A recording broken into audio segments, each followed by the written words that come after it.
الرحمن الرحیم۔ شروع اللہ کے نام سے جو بڑا مہربان نہایت رحم کرنے والا ہے۔ والعصر، قسم ہے زمانے کی،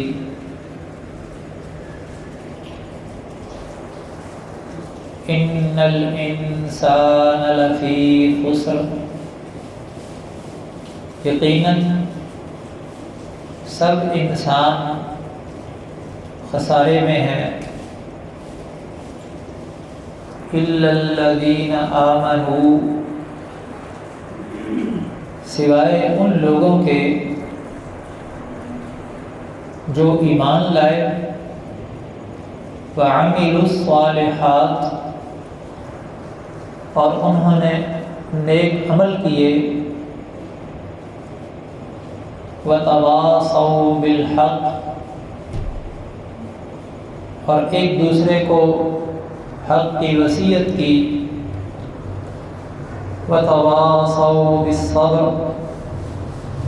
اور ایک دوسرے کو صبر کی تلقین کی۔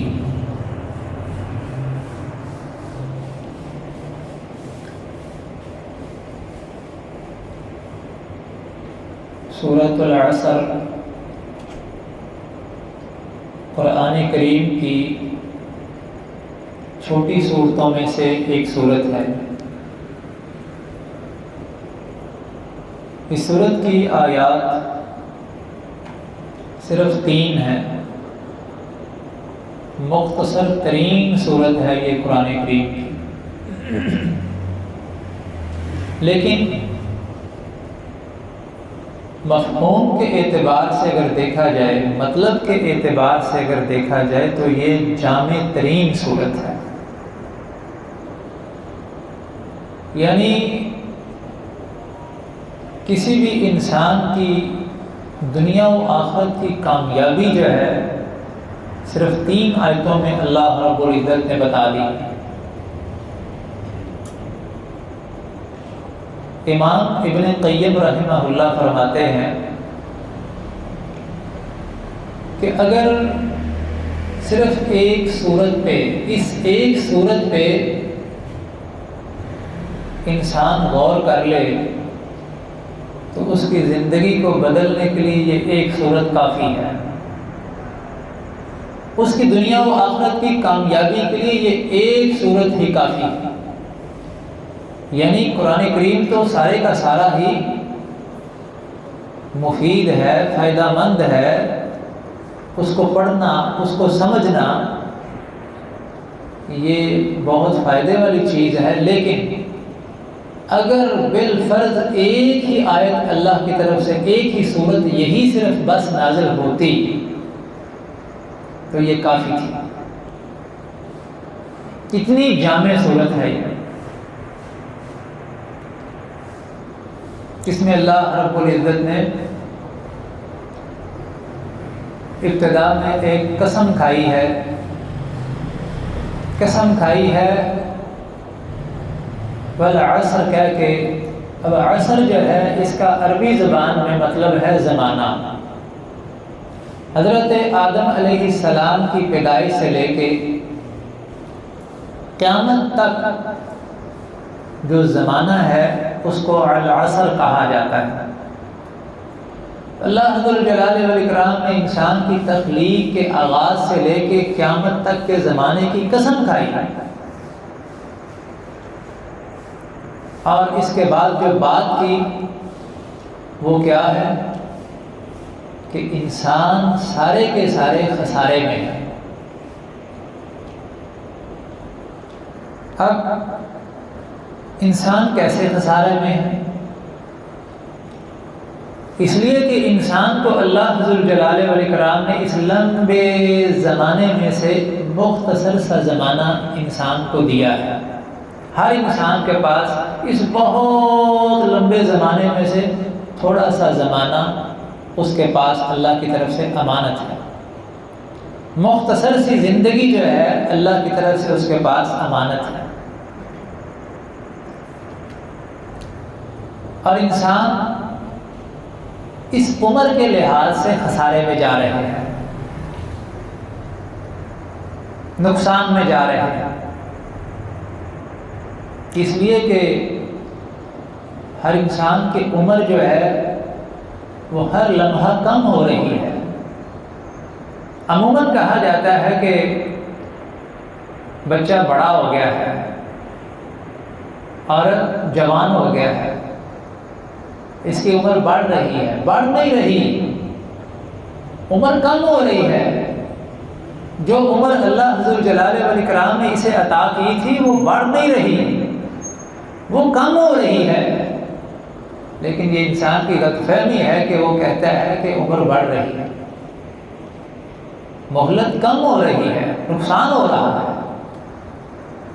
اور اس کی مثال جو ہے وہ یوں سمجھیں، امام راضی رحمہ اللہ کہتے ہیں بہت بڑے امام تھے، بہت بڑے مفسر تھے، اپنے دور کے سب سے بڑے مفسر، قرآن کی کئی جلدوں میں تفسیر لکھنے والے، کہتے ہیں کہ میں نے اس صورت کو بڑا غور کیا سمجھنے کے لیے، لیکن ایک دن مجھے اس صورت کی سمجھ آ گئی کہ اللہ ذو الجلال والاکرام اس میں کیا کہہ رہے ہیں، کیا کہنا چاہتے ہیں۔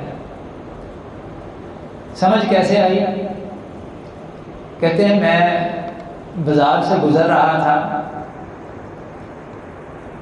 اچانک میری ایک ایسے شخص پہ نظر پڑی جس نے اپنے پاس برف رکھی ہوئی تھی اور برف بیچ رہا تھا اور آواز لگا رہا تھا، لوگوں میرے اوپر رحم کھاؤ، میرا سرمایہ گل رہا ہے، میرا سرمایہ ضائع ہو رہا ہے، میرا سرمایہ پگھل رہا ہے، میرے اوپر رحم کھاؤ، میری یہ برف خرید لو۔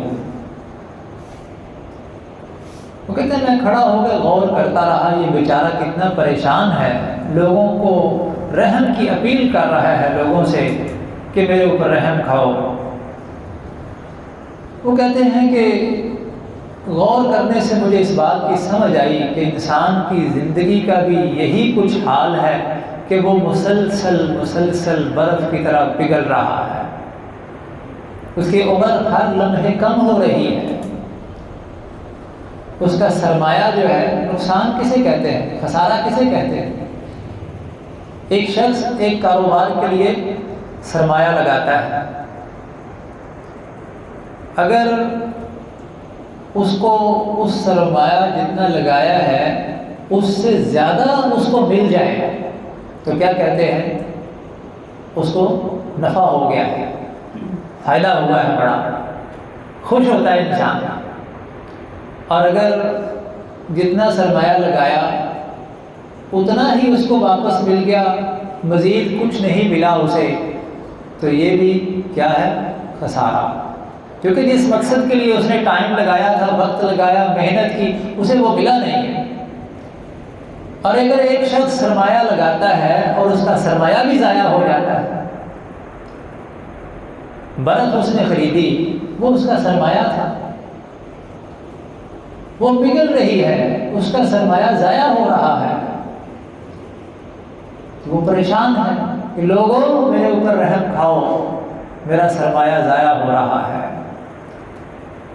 انسان کی بھی یہی حالت ہے کہ اس کا جو سرمایہ ہے نا، عمر، اس کی زندگی، اس کی قیمتی ترین چیز، اللہ کی قیمتی ترین امانت جو اس کو ملی ہوئی ہے، وہ کم ہو رہی ہے، اور ہر انسان جو ہے اس کی کم ہو رہی ہے، اور وہ خسارے میں جا رہا ہے۔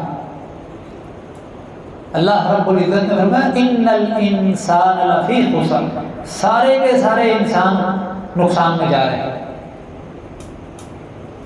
ہاں، اس خسارے اور گھاٹے سے بچنے والے بھی کچھ ہیں، کچھ ہیں جو اس نقصان سے بچ رہے ہیں، بچ جائیں گے۔ وہ کون ہیں؟ فرمایا الا الذین آمنوا، اگر کوئی بچیں گے، خسارہ اور نقصان اٹھانے سے کوئی بچیں گے تو وہ کون ہے؟ جو ایمان لائے گا۔ ایمان سے انسان خسارے سے بچ سکتا ہے، اس کا مطلب کیا ہے؟ جو مومن نہیں وہ سراسر گھاٹے میں جا رہا ہے اور نقصان ہی نقصان ہوگا، وہ قیامت کے دن پر کبھی خسارہ اٹھائے گا۔ تو خسارے سے بچنے کے لیے سب سے پہلی چیز کیا ہے؟ ایمان۔ اور ایمان بھی کیسا؟ خالص، صحیح ایمان، جو اللہ رب العزت کی طرف سے ہمیں بتایا گیا۔ جن چیزوں پہ ایمان لانے کا ہمیں حکم ملا ہے ان سب کو مان لینا۔ جتنی چیزوں پہ ایمان لانے کا حکم ملا ہے سب پہ ایمان لانا۔ اللہ پہ ایمان، اللہ کے رسولوں پہ ایمان، اللہ کی کتابوں پہ ایمان، فرشتوں کے پہ ایمان، آخرت پہ ایمان، تقدیر پہ ایمان۔ یہ 6 ایمانیات ہیں۔ اگر ان میں سے کوئی ایک بھی انسان نہیں مانتا تو وہ ایمان والوں میں شامل نہیں ہو سکتا، وہ کافر ہے۔ اللہ کو مانتا ہے، رسولوں کو نہیں مانتا، کہ اللہ کو رسولوں کو تو مانتا ہے، قرآن کو نہیں مانتا، یا قرآن کو بھی مانتا ہے لیکن قیامت کے دن کا انکاری ہے، کیا وہ شخص مومن ہوگا؟ ایمان بھی ویسا جیسا اس کو حکم ملا ہے ایمان لانے کا، اور اللہ کو بھی ویسے مانے جیسے ماننے کا حق ہے۔ توحید کو اپنائے، اللہ رب العزت کو اسی طرح مانے جیسے ماننے کا اس نے حکم دیا ہے۔ تو خالص صحیح ایمان جو ہے، اس کے بعد اگلی شرط کیا ہے خسارے سے بچنے کے لیے؟ کہ نیک اعمال بھی کرے۔ اس کا مطلب کیا ہے؟ کہ خالی ایمان بھی انسان کو خسارے سے نہیں بچائے گا۔ ایک انسان کلمہ پڑھ لیتا ہے، عمل کرتا کوئی نہیں، اللہ رب العزت کی فرما برداری کرتا نہیں، گناہوں سے بچتا نہیں، خالی ایمان کی بنیاد پہ وہ خوش فہمی میں رہے کہ میں بچ جاؤں گا، میں کامیاب ہو جاؤں گا۔ آج کتنے ہی مسلمان ہیں جو صرف کلمہ پڑھ کے سمجھتے ہیں کہ ہم جنت میں جائیں گے، ہم آخرت کے نقصان سے بچ جائیں گے، آخرت کے خسارے سے بچ جائیں گے۔ یہ غلط فہمی ہے۔ فرمایا اگر خسارے سے کوئی بچ سکتے ہیں تو وہ بچیں گے جو ایمان لائے اور نیک اعمال کرتے رہے، نیکیاں کماتے رہے۔ ایمان جو ہے اس میں نیکیاں کمانے سے اضافہ ہوتا ہے، اور نیکیاں نہ کمانے سے یا گناہ کرنے سے ایمان کم ہوتا ہے۔ تو ایک شخص نیک اعمال بھی کرتا ہے، ایمان بھی لایا، نیک اعمال بھی کیے، پھر بھی وہ خسارے سے نہیں بچے گا۔ اس کے ساتھ اسے اس چیز کی دوسروں کو تلقین بھی کرنا ہوگی کہ اگر اس کے پاس ایک خیر ہے، اس کو اللہ رب العزت نے خیر دے دی ہے، ایمان دیا ہے اور نیک اعمال کی توفیق دی ہے، شریعت کی سمجھ عطا کی ہے، جتنی اس کو سمجھ ہے، جہاں جہاں اس کا اختیار ہے، اس کی بیوی ہے، اس کے بچے ہیں، اس کے دوست و احباب ہیں، جہاں جہاں اس کو اختیار ہے وہ ان تک بھی اس خیر کو پہنچائے، انہیں بھی اس خیر کو اپنانے کا کہے۔ یہ نہیں کہ بس میں تو ایمان لے آؤں نا، میں تو عبادت کرتا ہوں نا۔ اس کو دوسروں کے بارے میں بھی پوچھ گچھ ہوگی، گھر والوں کے بارے میں پوچھ گچھ ہوگی، بچوں کے بارے میں پوچھ گچھ ہوگی، جو اس کے ماتحت ہیں ان کے بارے میں پوچھا جائے گا۔ جتنا جتنا کسی کے ماتحتی میں افراد زیادہ ہوں گے اتنی اس سے قیامت کے دن پوچھ ہوگی۔ تو فرمایا کہ دوسروں کو بھی حق کی تلقین کرے، حق کو اپنانے کی تلقین کرے۔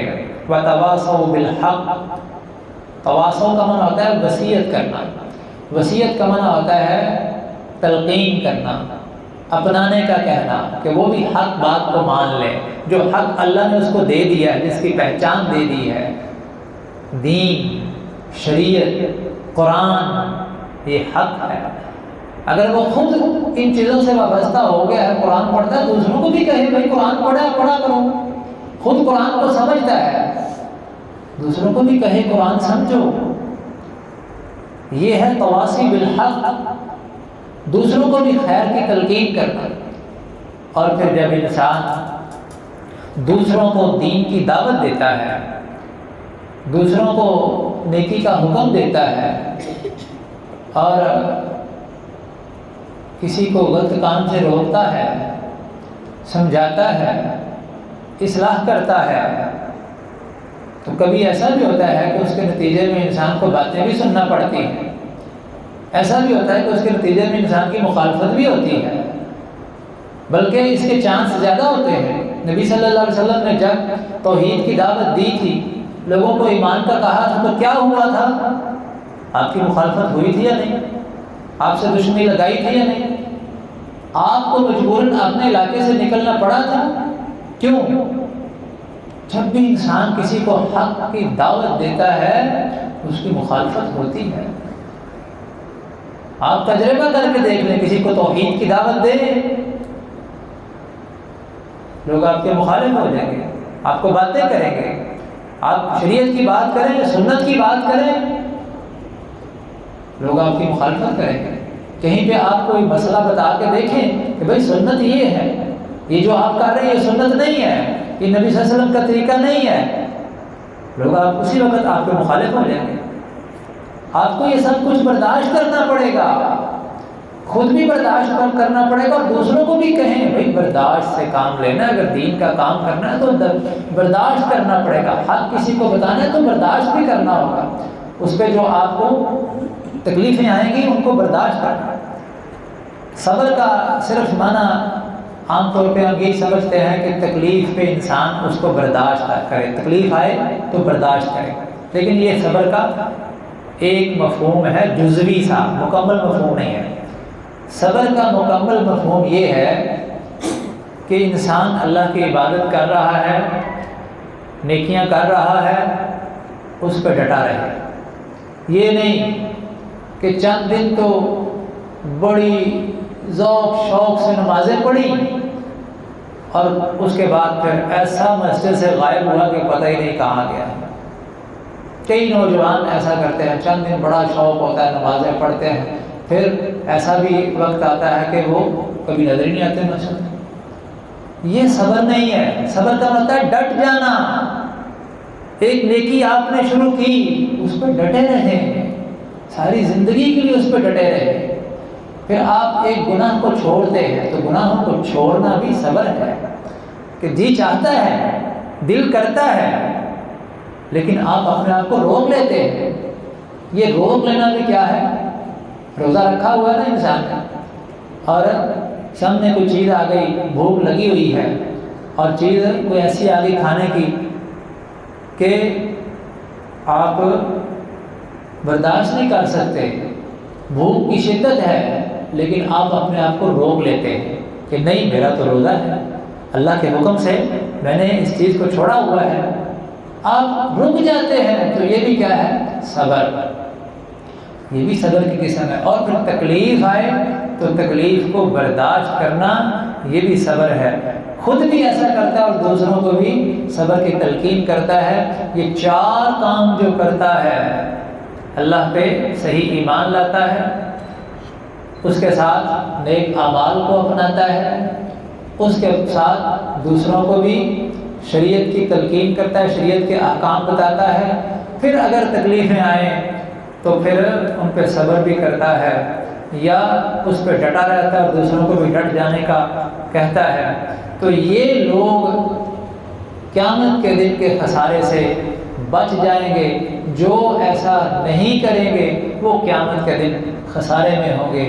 یہ ہے دنیا و آخرت کی کامیابی کا فارمولہ جو ہمیں اس صورت میں اللہ رب العزت نے عطا کیا ہے۔ اللہ رب العزت ہمیں حقیقی کامیابی عطا فرمائے۔ والعصر، زمانے کی قسم، ان الانسان لفی خسر، یقیناً سب انسان خسارے میں ہے، الا الذین آمنوا، سوائے ان لوگوں کے جو ایمان لائے، وعملوا الصالحات، اور انہوں نے نیک عمل بھی کیے، وتواصوا بالحق، اور ایک دوسرے کو حق کی تلقین بھی کی، وتواصوا بالصبر، اور ایک دوسرے کو صبر کی تلقین کی۔